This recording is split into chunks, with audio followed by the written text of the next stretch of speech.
આ બાબત માટે હું કંઈ જાણતો નથી, એટલે એમના માટે તો હું કંઈ તમને નહીં કહી શકું.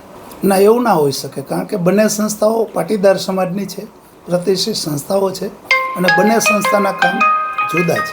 આ ઘટનાથી હું કંઈ પરિચિત નથી, એટલે મને કંઈ એકચ્યુઅલી રીઝનની પણ ખબર ના હોય, તો એના વિશે હું તમને કંઈ નહીં કહી શકું. ખોડલધામ છે એનું કામ મંદિર અને બીજી સામાજિક સેવાઓ છે, અને જ્યારે સરદારધામ છે તો એમનું કેળવણીલક્ષી કાર્ય છે કે એ બંને વચ્ચે કોઈ કોમ્પિટિશન હોય એવું કંઈ છે જ નહીં.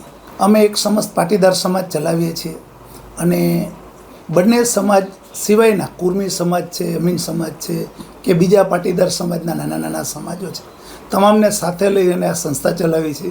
આમાં અમે ખોડલધામ, સરદારધામ, કેળવણીધામ જેવી અનેક સંસ્થાઓ પણ અમારી સાથે છે, અને ક્યારેય અમને એવો અનુભવ નથી થયો કે કોઈ સંસ્થા પોતાના વર્ચસ્વ માટે કે કોઈ પોતે મોટું બનવા માટે કે કામની કોમ્પિટિશન માટે, ના, ઇવન એકબીજી સંસ્થાઓ અમને હંમેશા મદદ કરતી રહી છે.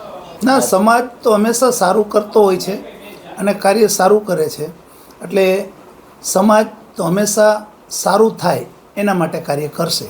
આ ઘટના વિશે હું પરિચિત ના હોય એટલે તમને એ તો નહીં કહી શકું, પણ સરદાર પટેલ સાહેબે કીધું છે કે કોઈ પણ વ્યક્તિ સમાજની હોય, એમાં ખાસ કરીને પાટીદાર હોય, તો એ હંમેશા પોતાનું સારું કરવા માટે અને સક્ષમ બનવા માટે હંમેશા પ્રયત્નશીલ રહે છે, અને કદાચ ક્યારેક ભવિષ્યમાં કંઈ ભૂલ થઈ હોય તો એને સુધારવા માટે પ્રયત્ન કરે છે.